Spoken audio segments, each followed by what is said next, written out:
How we feel on that quiz? Very good. We'll take a quick look at the results through Canvas.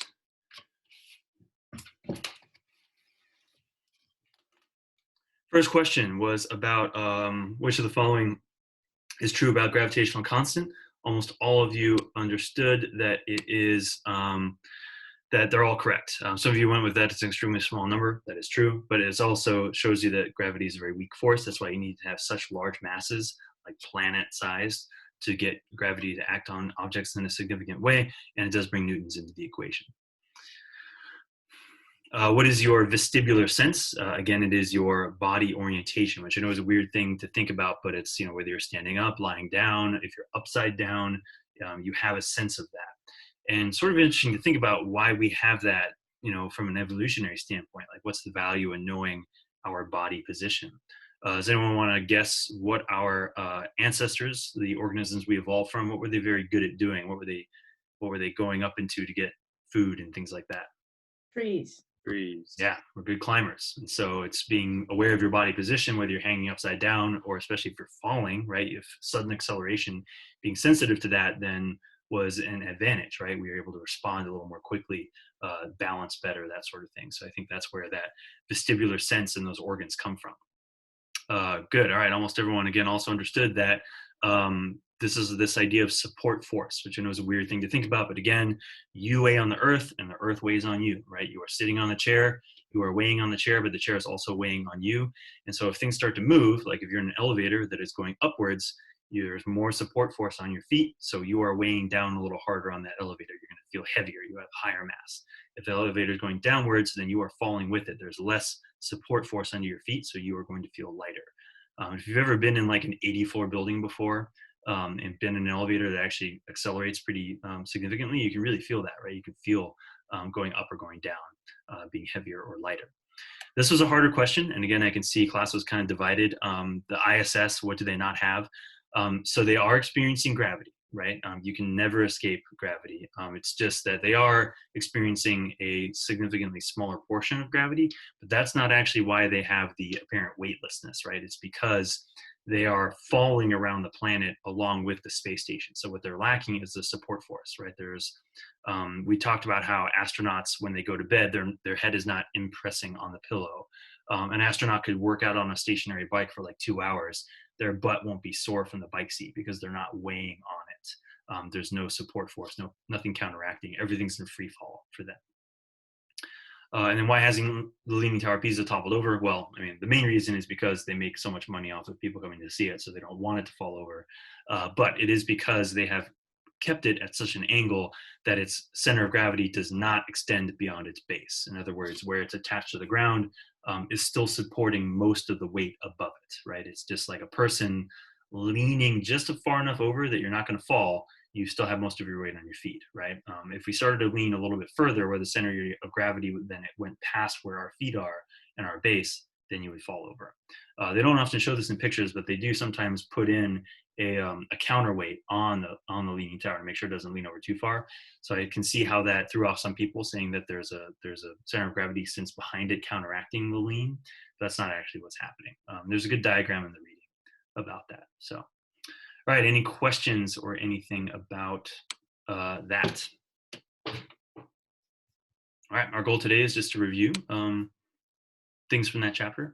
Before we do that though, I wanted to give you an opportunity to ask some questions about the homework. So you had to complete the reading check questions. I think it was 8, 10, 12, and 14. I'll pull them up here. Were there any that you had questions on or that you left blank or just want some clarification on?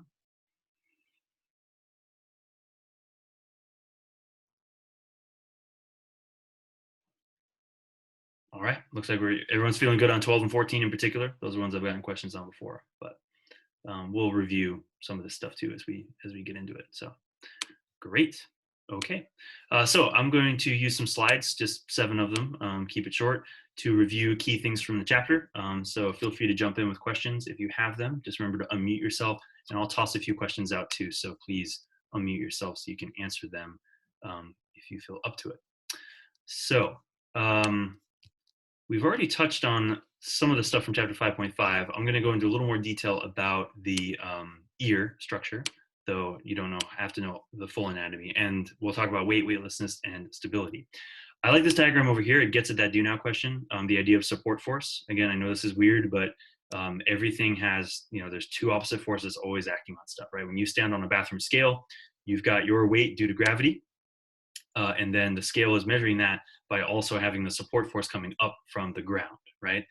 This is what is lacking in the International Space Station. When you're in free fall, there's no support force. In that OK Go video where they're dancing around in apparent weightlessness, that's what's missing. There's no support force. If they got on a bathroom scale, right, nothing would be holding them up because they were falling with the plane. Astronauts are falling with the International Space Station. So that's why they have the apparent weightlessness. Okay. So this is the same slide that was in that extra credit assignment slides. The first part of chapter 5.5 talks about universal gravitation constant. It's determined by taking two 1 kilogram masses 1 meter apart, and I don't know how they did this, but they somehow quantified the gravitational force between them as being this very, very small number. Gravity is very, very weak. And so that sort of puts gravity in context and explains why you have to have a very large amount of mass, like a planet, in order for gravity to have a significant effect on things. But when you think about stars in particular and how big they are, then you have some very strong gravitational forces. But gravity itself is comparatively weak. The next part of the chapter then really delves into how we perceive and sense gravity. And I think this is kind of the interesting part. And again, my passion's for biology, so this is why I like things that relate back to it. But your vestibular sense, again, is a weird thing to think, but you don't just have 5 senses. I know there's kind of the 5 main ones, but you actually have a variety of senses, and one of them is that you're aware of your body position. Even if you were, in the cockpit of an airplane with all the windows closed, you can tell when the airplane has started to move to taxi, right? You can sense when the airplane's backing up and driving forwards. It's kind of, you have this sense of acceleration. And same thing, you get to feel like you're falling sometimes, even if you didn't see it at first. So, and it all comes back to the structure in your inner ear here. Now, I don't expect you to know all the anatomy. I know the reading goes into a lot of detail about the otolith organs, and don't worry about that. I just want you to know that you have an inner ear structure that gives you your sense of balance. But I will show you a little bit about these, what are called the semicircular canals, because I think these are kind of a really cool mechanism that we have for doing this. But you do not need to memorize these anatomical parts or anything like that. But just to show you a little detail in terms of what's going on inside the ear, apparently we have these calcium layers that move a little bit more slowly than the rest of our body does. So if you jerk your head around or anything like that, there's just a slight difference in how fast your body moves compared to how fast these little calcium deposits move. And you have little tiny hairs in them that sense that difference, do the math, and can tell you a lot about how you're accelerating or decelerating. And again, if you think about our ancestors who might have slipped and fallen out of a tree, being able to react quickly to sense that feeling of falling and rapid acceleration and respond to it to catch themselves or whatever was pretty advantageous. Here's a little video I made about the inner workings of an ear. Thank you, Des. Just want to show off this model that I have of a human ear. We take off this front portion first. You can see the ear canal, which is what sound travels down and vibrates the eardrum right here. If you ever clean your ears using a Q-tip, this is what you're cleaning out. Wax can collect in here sometimes. This is a very sensitive structure though, so it's another reason why if you're using a Q-tip, you shouldn't go too far into your ear canal, or you could potentially damage some of these structures in here. Behind your eardrum are some of the smallest bones in your body. And again, that's because they are vibrating in response to the sound as it travels through the air into your ear. It's interesting to see that all of this is encased in bone to keep it secure. But what we really want to focus on is this structure here.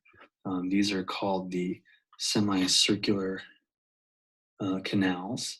They're all part of what's called your vestibular organ, which is what gives you your vestibular sense, or your sense of body orientation and the sense of movement, right? You can tell that you're accelerating or decelerating, even if you're inside of an airplane and can't see the motion itself. And I think this is a cool model because it really sort of shows you that each of these loops, you'll see you have one that's sort of like your left to right orientation, you've got sort of an up and down and then forward back. So you can see it sort of takes like X, Y, and Z into account, all three dimensions. And so there's fluids in here that move and hairs that respond to the movement of those fluids as they move around due to gravity. And inside here, just to get a little more detailed, is where your otolith organs are, and that's more related to acceleration. But again, don't worry about trying to memorize all the anatomical parts of the ear.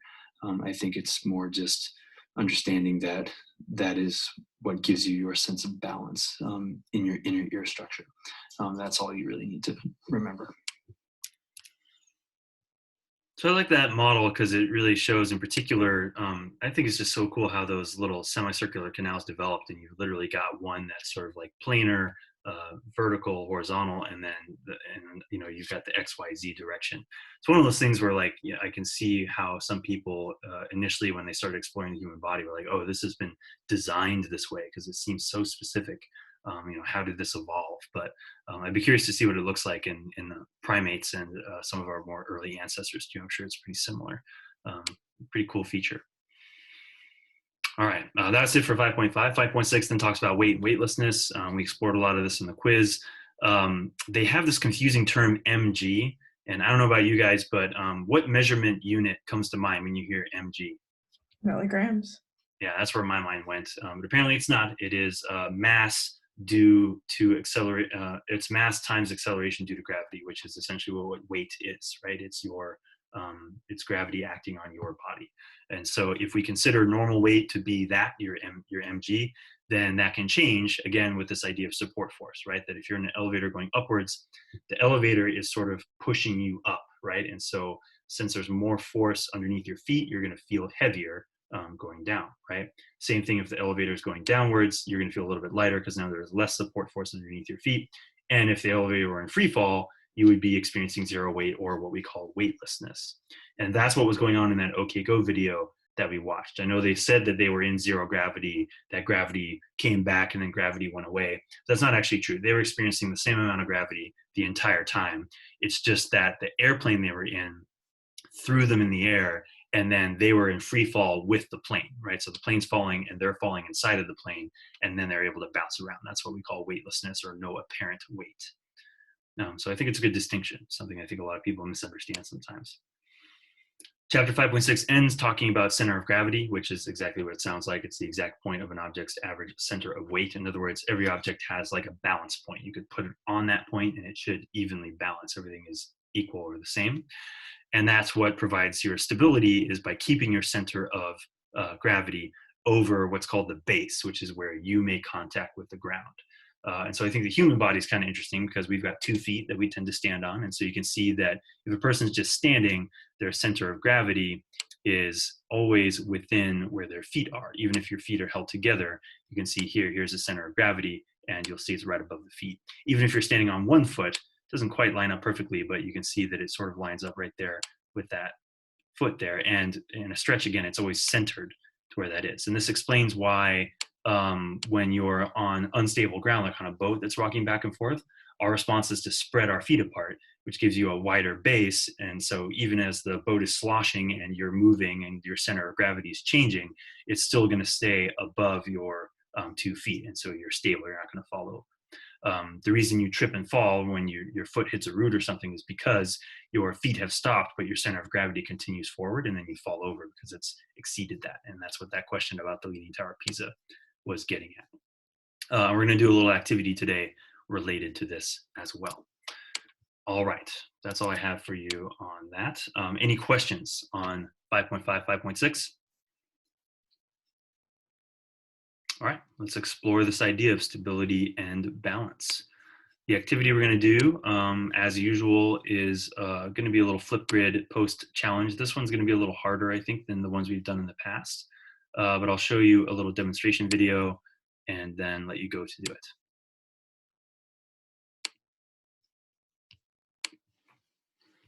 Oh, and that's my cat Lionel in the background, by the way. It's a big fat cat. Hi, Science 2 kiddos. 2 activities we're going to do today. First, I'd like you to try is this little balancing act from the book. if you feel up to it and are able. First, you're just going to bend over and touch your toes. Don't even have to lock your knees, and you should be able to stay balanced by shifting your center of gravity. But then I want you to get flat against the wall and see if you can do the same thing without falling over. And you should find that it's a little more challenging. Just to demonstrate for you now.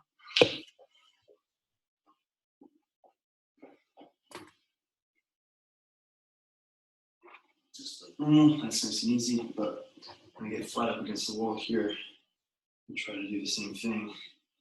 You'll see that your center of gravity is shifted, so it's much harder. Okay, second activity, we're gonna do a little bit of a balancing act. What you're gonna need for this is something sturdy like a mug, or you can use a small drinking glass or plastic.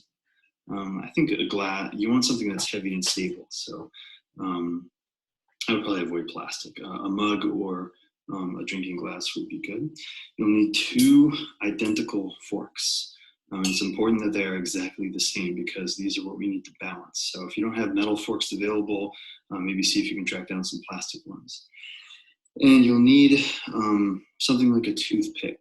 And if you don't have toothpicks, you can maybe use matches. You could maybe find like a shish kebab stick, which are a little bit longer, but you can break those apart. And so here's what you're gonna do.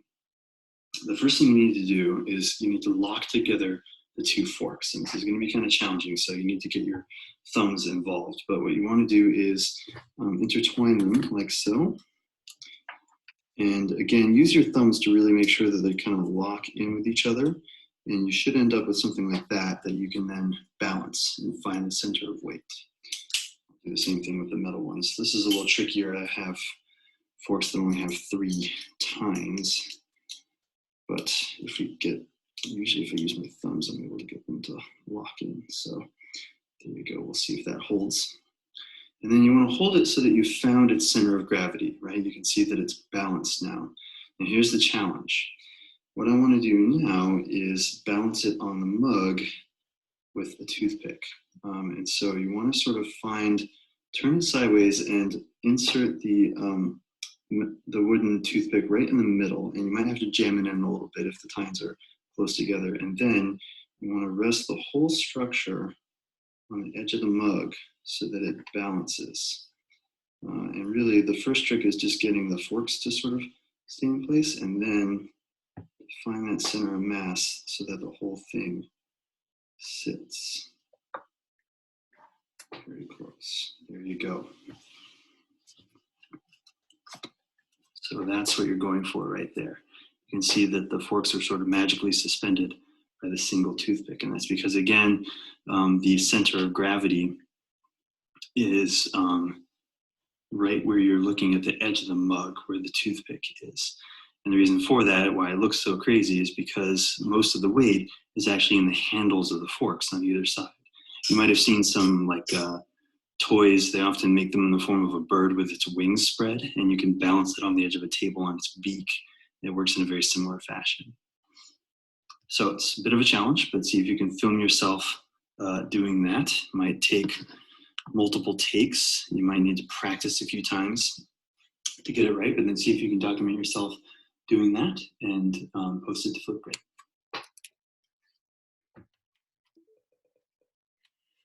All right. So here's the Flipgrid assignment, and there's a link to it right on the activities list.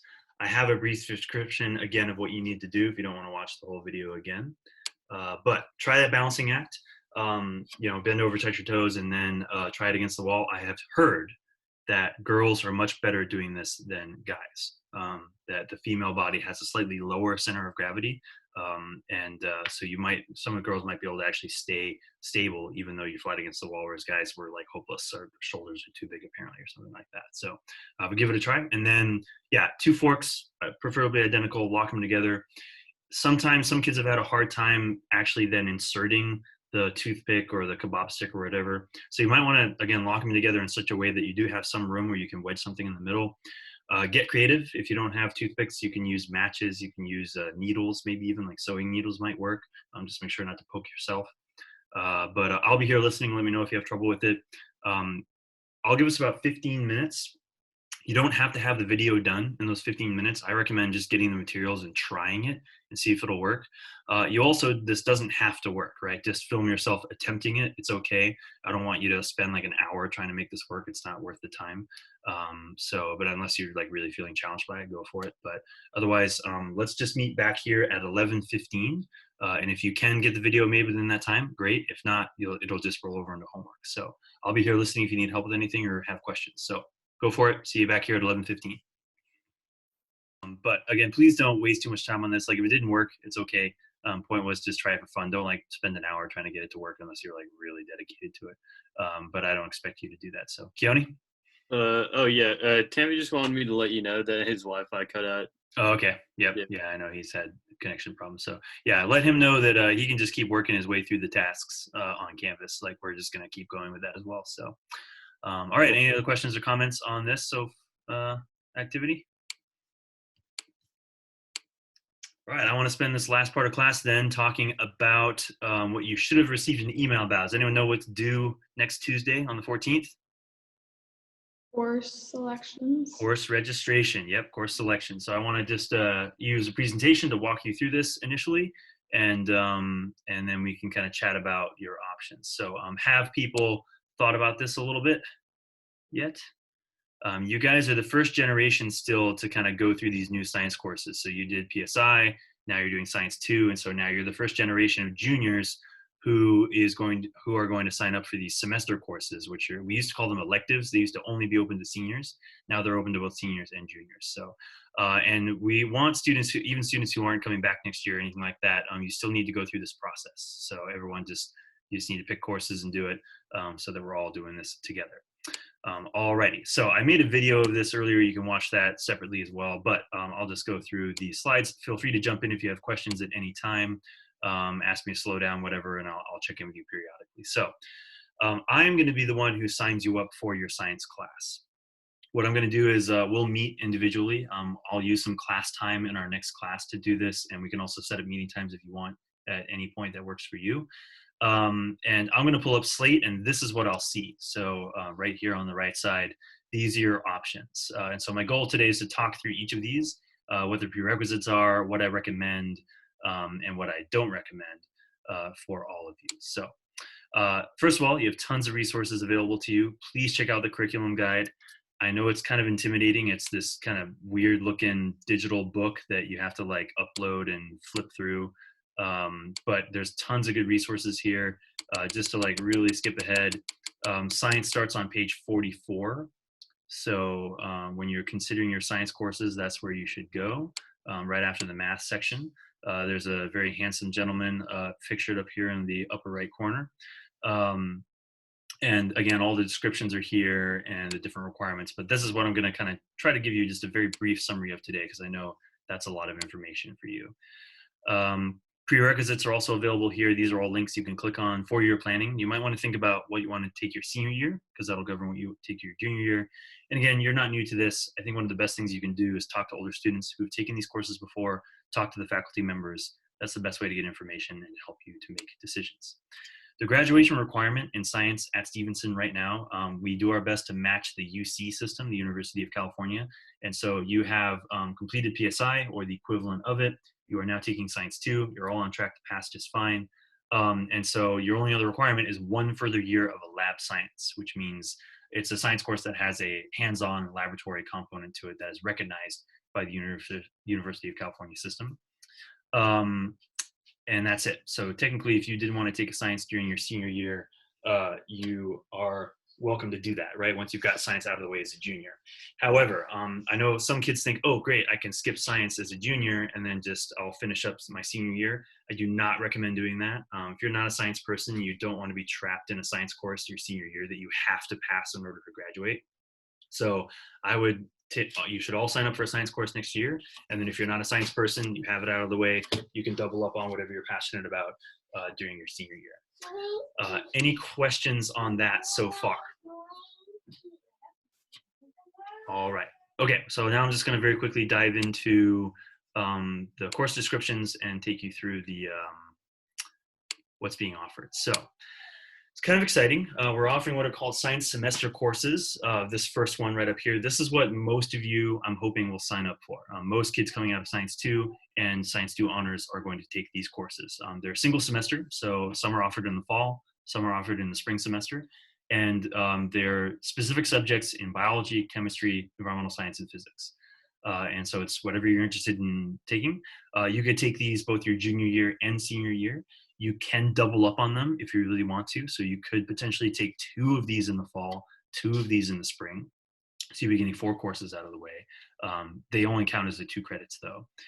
If you're interested in taking an AP course, these are a really good option to help prepare you for that. So if you want to take AP biology, then you should definitely take the biology semester electives semester courses as a junior, and then you'll be well prepared to take AP biology next year or your senior year. You can also mix these up, so you don't have to take like 2 biologies, like a biology one in the fall, biology in the spring. You can take a biology in the fall and physics in the spring. Doesn't matter. It's whatever you're interested in. There's no prerequisite other than being in grade 11 or grade 12, so these are all open to you. We don't have a definitive list yet, but what I'm showing you now, I'm pretty sure is what we'll be offering. It sort of depends on you guys and what people sign up for. But you can see there's a number of biology courses, about 3 chemistry courses, 3 environmental science courses, and 3 physics courses. So I'll go through and kind of describe each of these. So again, if you sign up for this first thing, if I check this box, these are then what you would be selecting from. I assume you would get an email later. Looking at biology, I think Dr. Griffiths is teaching these. He used to teach biology and he's going to get back into it. He's offering a brains and behavior course, which is I think a little bit of neuroscience, maybe even a little bit of psychology, and an evolutionary biology course. You'll learn all about Darwin, natural selection, that kind of thing. I'm offering 2 courses. One's called Genetics and Disease, which is exactly what it is. We'll learn about the genetics and genetic disorders and how disease influences your genes and modern genetic technologies. And then Anatomy and Physiology of the Human Body. We'll be doing a lot of dissections, learning a lot of the vocabulary and how things work together. Mr. Zerny's offering marine biology, great course to take in our local area. I think Mr. Provo might be helping out with this as well. You go tide pooling, that kind of thing. Mr. Zerny's also offering ornithology, which is the study of, anyone know? Birds. Yep, study birds. Also a great course to take in our area. We have really good bird populations here, and it's fun to go birding. Mr. Yamashita is offering sports medicine. He's offered this course in the past. You should definitely talk to students who've taken it. They've all really enjoyed it. You'll learn a lot about taking care of injuries, also a lot of anatomy and physiology in this course, and you'll also learn how to like tape up. You'll be helping tape up the football players before games and things like that, so it's very hands-on. Dr. Wenzel is offering a whole bunch of chemistry courses, which is great. He really likes nutrition stuff, so he's offering biochemistry of diet, which is looking at how your biochemistry literally is changed by what you eat, and also food science and nutrition, so looking specifically at the chemistry of food. And he's also offering pharmacology, which is looking at drugs and how drugs act on the human body, specifically like painkillers, that kind of thing. That's also very research-based. As far as I know, you'll each be sort of picking a specific drug and then doing some pretty in-depth research on how it's metabolized in the body. Lots of detailed chemistry there. Mr. McCormick's offering a bunch of stuff in environmental science, which is great. Designing a Better Way, I think, is looking at, how we're going green, what technologies are available, and how we can sort of decrease our footprint on the planet. Earth in Crisis is looking at modern current issues and how to deal with them. And I think this takes both a science, but also maybe even a political standpoint. And Our Changing Climate, same thing, builds on what we've been doing in Science 2, looking at carbon emissions, that kind of thing. Descriptions are all here. Mr. Provo is offering an astronomy course, which kids have taken in the past. A lot of fun. You'll be using telescopes to look at the stars, a lot of physics around orbiting and things like that. He's very passionate about that subject. Mr. Henriksen has taken the normal Stevenson physics course, and he's basically split it into 2 electives. So the first is called Mechanics and Kinematics. The second is Forces and Energy. So if you're really liking physics, then I recommend you sign up for these 2 courses. But they are independent, so don't think you have to take one to take the other. Like, you could skip mechanics and kinematics. You could take a biology course in the fall, and you could still sign up for forces and energy in the spring. They're separate from each other, but physics related. So those are the listings. I know I went through them quickly, but again, those are all open for you. As far as I know, if you selected this, I just check this box, and then later on you'll get an email basically saying, okay, here are the ones we're offering in the fall. Here are the ones we're offering in the spring, and you'll just list your priorities 1, 2, 3, 4 and 5. I don't think we can guarantee that you'll get your first choices necessarily, but we'll do our best to try to fill those in. So any questions on that, the semester courses? This is sort of the new thing we're doing. Wait, Mr. Hay, Yep. is like AP Computer Science, so like is that a class? Because like I know Ryan Marquez took that, and I want to take that next year. Okay. AP Computer Science? Yeah. Okay. I don't have that listed, but that's something that I would reach out to the tech department, probably Okay. either Mrs. Wenzel or Mr. Mayer, I think. They probably have information, or I would just talk to Ryan about how he did that. So, Okay. yeah, I don't have information here about that, but it wouldn't surprise me if they offer that. It's probably a specialty course, but it's something you can do. Mm-hmm. So taking 2 of these science semester classes, that counts as 1 credit for a science class? Yep. So think of the fall as half the credit, spring as the other half of the credit. But you can double up. So you could take 2 in the fall and 2 in the spring. That would be 2 credits. That would be like taking 2 sciences, basically, even though it's 4 courses. Wait, are we allowed to take a semester course and like one of the full year courses? You could. Yeah, you can double up on those 2. A lot of kids take the U.S. history course over the summer, so then they get their history out of the way and they double up on science. Or if you're done with your language or something like that, yeah, you could do that. Wait, but if you take like both of the courses, they both count as green courses? Like one of them? Yes, I think so. Yeah, they both are contributing to your graduation requirement. Okay. Yep. Yeah, Keone? What would getting 2 credits do instead of just getting 1? Would that help in any? I mean, no, as long as you're getting 1, you've met the graduation requirement. I think Okay. After that, it's just, it's what you're interested in taking. I mean, if you're really passionate about science, you can show your college like, oh, I got all these like science credits. But otherwise, no. As long as you take a science course that has a lab next year, you've met the graduation requirement. So you're all set there. Okay. Gotcha. Yeah. Thank So you. you don't need to double up unless you're really passionate about science. So Yeah. Yep. Melena? If you want to take one of the AP Sciences senior year, do you have to take the semester courses that correspond with it? You don't have to, like that's not set as a prerequisite, but I think that's an expectation that you've taken maybe at least 1. So that, if you're going to take AP Bio, then yes, I would definitely recommend that you take one of the at least one of the biology related semester ones, but it's not a requirement. I think that it's just, you're going to have a bit of a harder time because you're going to be in there with seniors who probably have taken those biology courses. But you don't have to. You could try to go into AP chemistry after only taking, biology semester courses. I think that'd be okay. Yeah, it won't stop you from it. Okay, let's talk about just some of the other listings really quickly. The next 3 are all very similar: app development, pre-engineering, and robotics. These do not count as lab sciences for some reason. So if you wanted to take any one of these next 3 as a junior, you're going to have to double up on your science. Like you would have to take one of the semester courses in addition to this. A lot of these would probably pair well with physics in particular. But app development is from Mr. Mayer. It's a lot of coding stuff. He's offered them this in the past. Sounds like a pretty cool class. Pre-engineering is Mr. Akjan. A lot of hands-on projects. You're going to build chairs out of cardboard and boomerangs and all kinds of stuff. A lot of work outside of the classroom. Again, this would probably pair well with physics if you had to double up to take that. Robotics is taught by Mr. D'Angelo. He's an awesome teacher. He worked in the tech industry for a long time. He really knows his stuff. They do a lot of aquatic bot stuff in particular, like submersible robots. You might have seen them in the pool, walking around campus after school. So those are great.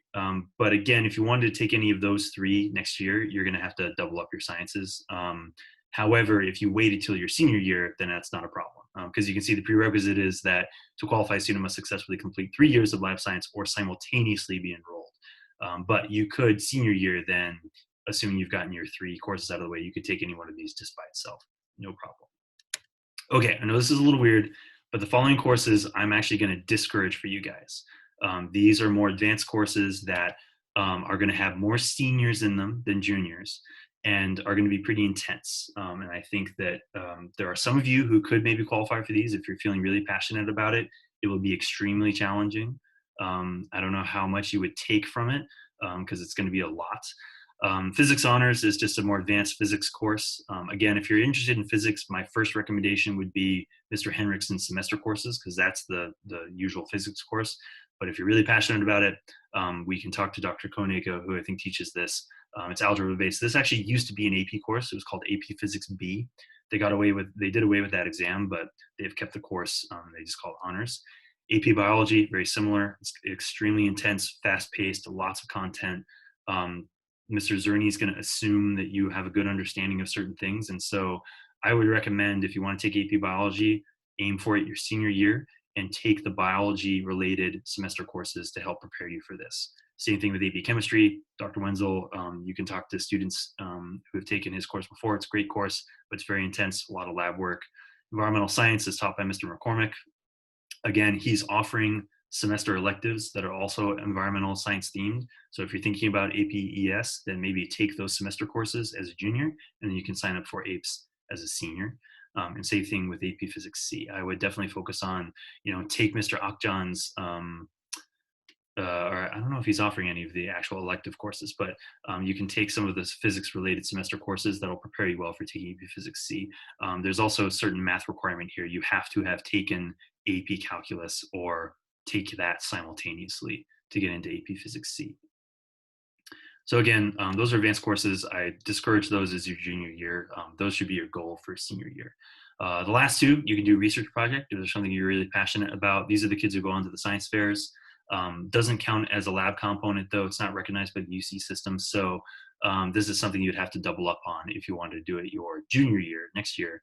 However, if you wanted to do a research project as a senior, you could just do that by itself because you will have met the graduation requirement. And they're offering an intro to computer science, but Tammy, I don't think this is the same as the AP computer science, but it might've been related to this. Again, you'll have to talk to Ryan about what he did. But again, this is another one that you would have to double up if you wanted to take it as a junior, but as a senior, you could just take it on your own, no problem. So I know there was a lot that I threw at you. So I tried to make this slide as sort of a summary. I strongly encourage all of you to consider the semester courses. That's where most of your classmates are gonna go. I think they're really cool. Some very interesting stuff, some really fun courses that I think are going to be offered there. And they can prepare you for APs if you want to do that your senior year. App development, pre-engineering, and robotics are all great. Just remember, you've got to double up if you want to take them as a junior. But if you take them as a senior, no problem. You can take them by themselves. APs, wait, that's my recommendation. Some of you, I think, could maybe succeed in these and survive, but we'll have to have a conversation about that. And then the last two, you also double up on. So in terms of what's next, consider your resources. Talk to students who've taken these courses, talk to the teachers, and then you'll check in with me. We'll use class time to check in about this stuff as well. So after hurling all of that at you, any other questions about those other courses? Will we be talking to you about our classes individually? Yep. Yeah. So my goal is I'll hang out after this lesson to check in with whoever wants to hang around right now. You can fire me an email. We can set up times. And my goal is the next class we meet. So when we meet again on Monday, I'm going to basically have like in-class work, and then I'll do breakout rooms and check in with every single one of you if you haven't signed up with me already. But you can also just fire, if you're feeling like I just want to take the electives, fire me an email and I can sign you up. That's easy. And because that's what hopefully most of you are doing. But yeah, we'll find time. So on that note, that is all I have for you guys today. Homework is posted on the very bottom of that tasks list and also on Canvas. The main thing is to just post to Flipgrid your video. Even if it didn't work, it's okay. Please don't spend more than like 20 to 30 minutes tops on trying this. Don't waste an hour on it. Main thing is to start thinking about your course registration. It's due on Tuesday, so we've got plenty of time. And I do want you to continue reading in Hewitt, specifically 5.7 through 5.8, the next two sections, and just do the reading check questions, 15, 17, and 19. There is no quiz on this reading, just the reading check questions. Okay, anything else on anyone's mind? All right, that's all I have for you today. Thank you very much. Have a good one. I will hang out for anyone who wants to talk about course registrations.